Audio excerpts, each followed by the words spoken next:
ഇതാണ് നമ്മുടെ പുതിയ മുഖ്യമന്ത്രി സതീശൻ സാറിൻ്റെ പൂക്കി സീൻ എന്നുള്ള ഫേമസ് ആയി വൈറലായ സീനാണ് ഈ കാണുന്നത്. നോക്കൂ, കേരളം കാത്തിരുന്നൊരു മുഖ്യമന്ത്രിയെ നമുക്ക് കിട്ടി എന്നുള്ളതാണ് ഈ കാഴ്ച കണ്ടാൽ നമുക്ക് തോന്നുന്നത്. കഴിഞ്ഞ 10 കൊല്ലമായിട്ട് നമ്മുടെ പിണറായി വിജയൻ സാറിൽ നിന്ന് ഇത്തരത്തിൽ എന്തെങ്കിലും ഒരു സ്നേഹപ്രകടനം നിങ്ങൾ കണ്ടിട്ടുണ്ടോ? നമുക്ക് പ്രതീക്ഷിക്കാൻ വയ്ക്കൂ ഇങ്ങനെ ഒരു സീന്? അങ്ങനെ ഒന്ന് കാണാൻ വയ്യ എന്ന് മാത്രമല്ല, ഇത്തരത്തിലൊരു സീന് നമ്മൾ കണ്ടിട്ടുണ്ട് താനും. അതൊന്ന് കണ്ടു നോക്കൂ. എന്ത് പറഞ്ഞതാണെന്ന്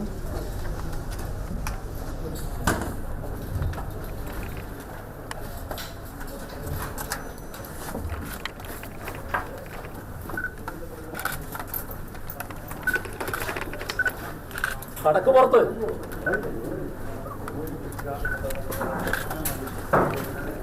സസ്പെൻസ് ഐറ്റം നമ്മുടെ വീഡിയോൻ്റെ ലാസ്റ്റ് വരുന്നുണ്ട് കേട്ടോ. അത് നിങ്ങൾ മിസ് ചെയ്യരുത്. സ്കിപ്പ് ചെയ്യാണ്ട് മുഴുവൻ കണ്ടാലാണ് ആ സസ്പെൻസ് കാണുമ്പോൾ ഒരു രസം ഉണ്ടാവുക.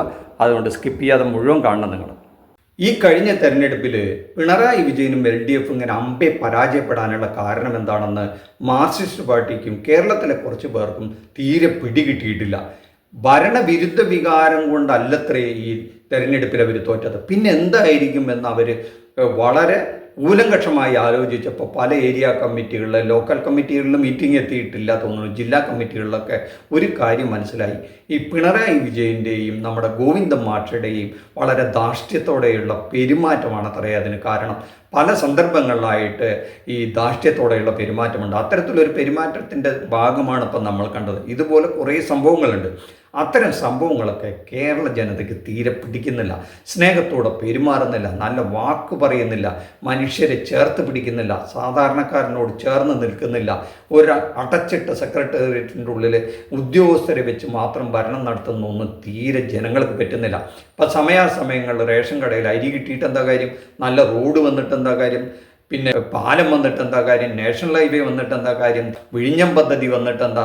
അങ്ങനെ വികസനങ്ങളൊക്കെ ഇഷ്ടംപോലെ നിങ്ങൾക്ക് പറയാനുണ്ടാവും. പവർ കട്ടില്ലാത്ത കുറേ വർഷങ്ങൾ, 10 വർഷം പവർ കട്ട് ഉണ്ടായിട്ടില്ല. ഇതൊക്കെ ശരി തന്നെ. പക്ഷെ ഇതൊക്കെ ഉണ്ടായാലും മനുഷ്യനൊരു സന്തോഷം വരണ്ടേ? ആ സന്തോഷം എവിടെ നിന്നാണ് കിട്ടുക? ഇവർ പെരുമാറുമ്പോഴല്ലേ, നേതാക്കൾ വന്ന് കെട്ടിപ്പിടിക്കുമ്പോഴല്ലേ, സ്നേഹത്തോടു കൂടെ നമ്മളെ ചേർത്ത് പിടിക്കുമ്പോഴല്ലേ. അപ്പോൾ ഇതിൻ്റെ കൂടെ അതും കൂടെ വേണം എന്ന് പണ്ട് നായനാർ പറഞ്ഞിട്ടുണ്ട്. ഈ എക്കണോമിക്സ് മാത്രം പോരാ, കുറച്ച് പൊളിറ്റിക്സും കുറച്ച് ഫിലോസഫിയും വേണം. അത് നടന്നില്ല അത്രേ കഴിഞ്ഞ 10 വർഷം. അതുകൊണ്ടാണ് അത്രേ തോറ്റത്. അപ്പോൾ അതാര് ചെയ്യുന്നുണ്ട്? നമ്മുടെ സതീശൻ സാറ് ചെയ്യുന്നുണ്ട്. അപ്പോൾ ഇതൊക്കെ വയറ് നിറച്ചിപ്പോൾ കിട്ടിക്കഴിഞ്ഞപ്പോൾ നല്ല റോഡുകളായി, നല്ല പാലങ്ങളായി, എല്ലാ സൗകര്യങ്ങളൊക്കെ വന്നു കഴിഞ്ഞപ്പോൾ ഒരല്പം സ്നേഹം മനുഷ്യന് വേണ്ടേ? അപ്പോൾ അതാ ഒരാൾ സ്നേഹം കൊടുക്കാനായിട്ട് ഇങ്ങനെ കാത്തു നിൽക്കുകയാണ് മുന്നിൽ. അപ്പം നമുക്ക് സ്നേഹം വേണം. മനുഷ്യൻ്റെ ഒരു ബേസിക് നീഡാണത്, ഈ തൊട്ട് തലോടുക. അപ്പം നമുക്കൊരു അനുഭവം, ഒരു ഫീലിംഗ്, ഒരു സുഖമൊക്കെ കിട്ടും. അപ്പോൾ തീർച്ചയായിട്ടും ജനം അങ്ങോട്ട് ഒഴുകും. അപ്പോൾ അങ്ങോട്ട് പോയി അങ്ങനെ 102 സീറ്റിൽ അങ്ങോട്ട് ജയിപ്പിച്ചു വിട്ട് സതീശൻ സാറിനെ ഞങ്ങൾക്ക് ഈ മുഖ്യമന്ത്രി മതി, ഈ ധാർഷ്ട്യക്കാരനായ കടക്കപ്പുറത്ത് എന്ന് പറയുന്ന ആൾ വേണ്ട എന്ന് തീരുമാനിച്ചു. അങ്ങനെയാണ് പിണറായി വിജയനോട് കടക്കപ്പുറത്ത് എന്ന് ജനം പറഞ്ഞത്രേ. അതാണ് ഇപ്പോൾ സംഭവിച്ചിരിക്കുന്നത്. അപ്പോൾ തല പോഞ്ഞ് ആലോചിച്ചിട്ട് പ്രത്യേകിച്ച് ഇതിന് റിസർച്ച് ഒന്നും നടത്തണ്ട, ബൂത്ത് കമ്മിറ്റിയിലൊന്നും പോയിട്ട് കണക്കെടുപ്പ് നടക്കണ്ട. അത് ആ പാർട്ടിക്കാർക്ക് തന്നെ മനസ്സിലായതുകൊണ്ടാണ് അവർ തന്നെ പല മണ്ഡലങ്ങളും തിരിഞ്ഞുകുത്തി ഇനി ഈ പാർട്ടി കുറച്ചു കാലം പ്രതിപക്ഷത്തിരിക്കട്ടെ എന്ന് തീരുമാനിച്ചു എന്നാണ് ചില മിടുക്കന്മാരായ ചില ആൾക്കാർ പറയുന്നത്. എന്നാൽ നമുക്ക് പുതിയ ആളുണ്ടല്ലോ, എത്തരത്തിലാണ് ആ സ്നേഹപ്രകടനം നിങ്ങൾ നേരിട്ട് തന്നെ കണ്ടു നോക്കൂ. അപ്പം നമുക്ക് സത്യം പറഞ്ഞാൽ കോരിത്തരിക്കും കേട്ടോ. സെക്രട്ടേറിയറ്റൊക്കെ സത്യത്തിൽ 10 വർഷമായിട്ട് ഒരാൾക്കും കയറി ചെല്ലാൻ പറ്റില്ലായിരുന്നു. അത്ര ആയിരുന്നു എന്നാണ് പറയുന്നത്. അവിടെ ഉദ്യോഗസ്ഥ ഭരണമാണെന്നാണ് പറയുന്നത്. പിണറായി വിജയൻ ഉദ്യോഗസ്ഥന്മാരെ കൊണ്ട് കാര്യങ്ങൾ നടത്തിച്ചു കൊടുക്കുക എന്നുള്ളൊരു ശൈലിയാണ് അദ്ദേഹം എടുത്തിരുന്നത്. അല്ലാണ്ട് എല്ലാ കാര്യങ്ങൾക്കും അവിടെ ചെന്ന് മുഖ്യമന്ത്രിയെ കാണുക, മന്ത്രിമാരെ കാണുക, MLA മാരെ കാണുക, അതിൻ്റെ ഒന്നും ആവശ്യമില്ല. പണിയെടുപ്പിക്കുക ആരെ? ഈ ശമ്പളം വാങ്ങുന്ന ഉദ്യോഗസ്ഥരെ കൊണ്ട്. അങ്ങനെയാണ് അദ്ദേഹം ഈ പണിയൊക്കെ ചെയ്തത് എന്നാണ് പറയുന്നത്. അത് അദ്ദേഹത്തിൻ്റെ ശൈലി. പക്ഷേ ജനങ്ങൾക്കത് പോരാ. അവർക്ക് ഈ നേതാക്കളെ കാണണം, അവരൊരു സ്നേഹപ്രകടനം കിട്ടണം, എന്നിട്ട് കാര്യങ്ങളും ചെയ്ത് കിട്ടണം. ഇത് കിട്ടുമ്പോഴാണ് ഒരു സുഖം കിട്ടുക. ഇനി ആ കാര്യങ്ങളൊന്നും ചെയ്ത് കിട്ടിയില്ലെങ്കിലും ഈ സ്നേഹപ്രകടനം എങ്ങനെയെങ്കിലും കിട്ടിയാൽ, സ്നേഹമെങ്കിലും കിട്ടിക്കഴിഞ്ഞാൽ അതന്നെ അവർക്ക് വലിയ കാര്യമായി. സത്യത്തിൽ ഈ പിണറായി വിജയന് മനസ്സിലായിട്ടില്ലായിരുന്നു. അദ്ദേഹം കാര്യങ്ങളൊക്കെ അങ്ങനെ നടത്തിപ്പോയി കുറച്ച് ഗൗരവക്കാരനായി ഷാഢ്യക്കാരനായിട്ട് നടന്നാൽ ജനം എത്ര കാലം അത് സഹിക്കും? ആദ്യം ഒരു 5 വർഷം സഹിച്ചു.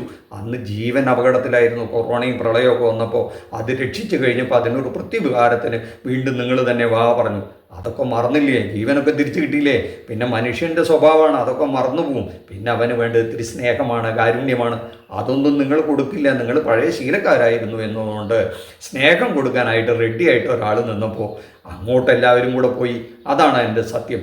ഇനി ഇദ്ദേഹം ഈ സ്നേഹം കൊണ്ട് ഇങ്ങനെ വീർപ്പ് മുട്ടിക്കുന്ന ചില ഭാഗം കൂടെ നമുക്ക് കാണാമെന്ന് കണ്ടു നോക്കും. നെട്ടയം വാർഡിലാണ്. അപ്പൊ അവിടെ ഞാൻ BJP ആളുകളാണ് മണികണ്ഠേശ്വരം മൊത്തം.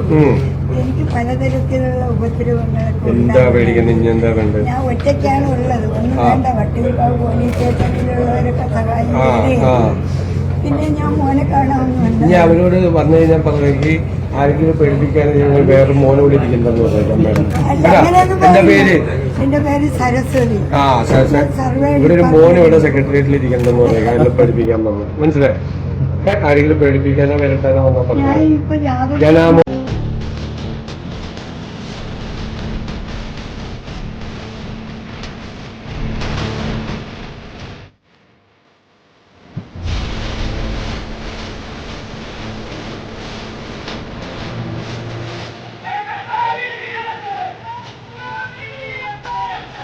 നോക്കൂ, പിണറായി വിജയൻ സാറ് ഭരിച്ചിരുന്ന 10 വർഷത്തിനിടയ്ക്ക് ഇത്തരം ഒരു രംഗം, ഒരു സീന് നമ്മളാരെങ്കിലും കണ്ടിട്ടുണ്ടോ? ഞാൻ കണ്ടിട്ടില്ല. നിങ്ങൾ ആരെങ്കിലും കണ്ടിട്ടുണ്ടെങ്കിൽ പറയാം. അതാണ് സതീശൻ സാറും പിണറായി സാറും തമ്മിലുള്ള വ്യത്യാസം. ഇനി അഥവാ പിണറായി സാറിൻ്റെ അടുത്താണ് ഈ അമ്മ അങ്ങനെ വന്ന് പറഞ്ഞിരുന്നെങ്കിൽ എന്താ പറയുക? അത് അടുത്തുള്ള പോലീസ് സ്റ്റേഷനിൽ പോകണം, അവിടെ വിവരം പറഞ്ഞാൽ മതി, അവർ കാര്യങ്ങൾ നോക്കിക്കോളും എന്ന് പറയും. ഇതങ്ങനെയല്ല പറയണത്. സെക്രട്ടേറിയറ്റിൽ മോൻ ഇരിക്കുന്നുണ്ട്, അത് അവരോട് പറഞ്ഞാൽ മതി, ഇനി അമ്മയെ അവരാരും പേടിപ്പിക്കില്ല എന്നാണ് പറഞ്ഞത്. ആ സ്നേഹം കൊടുക്കുന്ന ഒരു രംഗം കണ്ടില്ലേ നമ്മൾ? ഇതാണ് ഈ രണ്ടുപേരും തമ്മിലുള്ള വ്യത്യാസം. ഇതിലേതാ ശരി എന്നുള്ളതൊക്കെ പ്രേക്ഷകർ തീരുമാനിച്ചു കേട്ടോ. ബാക്കി കാര്യങ്ങളൊന്നും അറിയില്ല. എന്താണ് സതീശൻ സാറ് പിന്നീട് ഈ അമ്മയോട് പറഞ്ഞിട്ട് അമ്മയുടെ പ്രശ്നം എങ്ങനെ പരിഹരിക്കുക എന്നുള്ളതിനൊന്നും ഉത്തരം പറയാൻ ഞാനാളല്ല. രണ്ടാമത്തെ രംഗത്തോ അത് പറവൂരിലെ നമ്മുടെ സതീശൻ സാറിൻ്റെ നാട്ടിലെ ഈ സതീശൻ സാറിൻ്റെ ഒരു അമ്മയാണെന്നാണ് അവർ അവകാശപ്പെടുന്നത്. സത്യപ്രതിജ്ഞ ചെയ്യുന്ന ചടങ്ങിലേക്ക് അങ്ങ് ഓടി കയറുകയാണ്. നമ്മൾ ഈ സത്യപ്രതിജ്ഞ ചെയ്യുന്ന ചടങ്ങിലൊക്കെ ഇങ്ങനെയുള്ള രംഗങ്ങളൊന്നും എവിടെയും കാണാറില്ല. അവിടെയൊക്കെ ചില ചിട്ടവട്ടങ്ങളൊക്കെ ഉണ്ട്. പക്ഷെ ഇവിടെ അതൊന്നും ഉണ്ടായില്ല. അമ്മ അങ്ങ് ഓടിക്കേറിയ ഓടിച്ചെന്ന് കെട്ടിപ്പിടിക്കുന്നു. ഇപ്പോൾ ഇതാ പറവൂരിലെ സ്വീകരണ ചടങ്ങിലും മോഹൻലാലൊക്കെ നിൽക്കുന്ന ആ ചടങ്ങിലേക്ക് ഈ അമ്മയങ്ങ് ആഹ്ലാദത്തോടെ സ്വീകരിക്കുന്ന രംഗമാണ്. ശരിക്കും കോരിത്തരിക്കുന്നതാണ് വ്യത്യാസം. ഈ സതീശൻ സാറിൻ്റെ സ്ഥാനത്ത് പിണറായി വിജയൻ സാറായിരുന്നെങ്കിൽ ഇങ്ങനെയൊക്കെ സംഭവിക്കുമായിരുന്നു എന്നൊക്കെ ആരെങ്കിലും ചോദിച്ചാൽ അതിനൊന്നും ഉത്തരം പറയാൻ ഞാൻ അശക്തനാണ് കേട്ടോ. എന്തായാലും ഒരു കാര്യം നമുക്ക് ഉറപ്പിക്കാം, സ്നേഹസമ്പന്നനായ നമുക്കൊരു മുഖ്യമന്ത്രിയെ കിട്ടിയിട്ടുണ്ട്. എല്ലാവരെയും കെട്ടിപ്പിടിച്ച് എല്ലാവരോടും സ്നേഹം പ്രകടിപ്പിക്കുന്ന അദ്ദേഹം വളരെ ശാന്തമായി എല്ലാവരോടും കൂളായി പെരുമാറുന്ന ഒരു വ്യക്തിയാണെന്നാണല്ലോ നമ്മുടെ മുന്നിലുള്ളത്. പക്ഷെ ഞാൻ ഈ അടുത്ത ദിവസങ്ങളിൽ കുറച്ച് ഭാഗങ്ങൾ കണ്ടുട്ടോ, വീഡിയോസ്. അതൊക്കെ ശരിയാണോ എന്ന് എനിക്കറിയില്ല. AI നിർമ്മിതമാണോ അതോ കൃത്രിമമായി ഉണ്ടാക്കിയതാണോ എന്നൊന്നും എനിക്കറിയില്ല. എന്തായാലും അതൊന്നും ഇല്ലാത്തതാകട്ടെ, അങ്ങനെയൊന്നും സംഭവിച്ചിട്ടില്ലാത്തതാകട്ടെ എന്നാണ് ഞാൻ ആഗ്രഹിക്കുന്നത്. അതൊക്കെ ശരിയാണെങ്കിൽ എന്തോ ഒരു പന്തികേട് നമുക്ക് തോന്നുന്നു എന്ന് മാത്രമേ ഇവിടെ പറയാനുള്ളൂ. എന്തായാലും ആ ഭാഗം കൂടെ, ആ സസ്പെൻസും കൂടെ നിങ്ങൾ കാണുക. ബാക്കിയെല്ലാം നമ്മുടെ പ്രേക്ഷകർ വിലയിരുത്തട്ടെ. നന്ദി, നമസ്കാരം. ഈ ചാനൽ ഒന്ന് സബ്സ്ക്രൈബ് ചെയ്ത് വെച്ചോളൂ. ഇത്തരം നിറയെ സംഭവങ്ങൾ നമുക്ക് കിട്ടിക്കൊണ്ടേയിരിക്കും. ഞാൻ മര്യാദ ആയിക്കൊണ്ടാണ് നിങ്ങൾ ഇവിടെ ഇരിക്കുന്നത്. ഞാൻ പുറത്തിറക്കി വിടും. മനസ്സിലായ? മര്യാദയ്ക്ക് ഇരുന്നോളാം.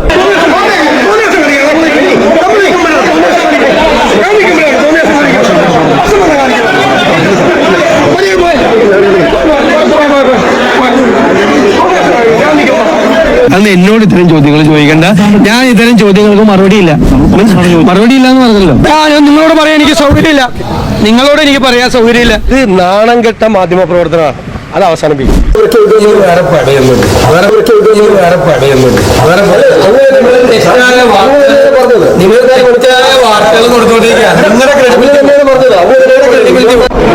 പുറത്തേക്ക് ആളിറങ്ങി അവിടെ നിൽക്കുന്നവരെ പുറത്തേക്കാക്കി. ഞാൻ ചിരിപ്പിക്കാതെ പുറ ചെറുക്കാന്ന്. ഇവന്റെ ആരാച്ചാര, ഇവന്റെ ക്രിമിനൽ. അവിടെ അസംബന്ധം പറയണ്ട. ഒരു അസംബന്ധം പറയണ്ട. വേണ്ട അസംബന്ധം പറയണ്ട. ഒരു വസ്തുവും വേണ്ട. ഞാൻ പറഞ്ഞോളാം.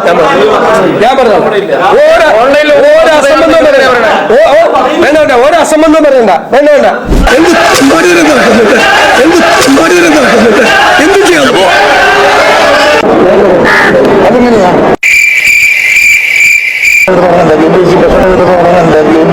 പ്രശ്നം നടക്കുന്നത്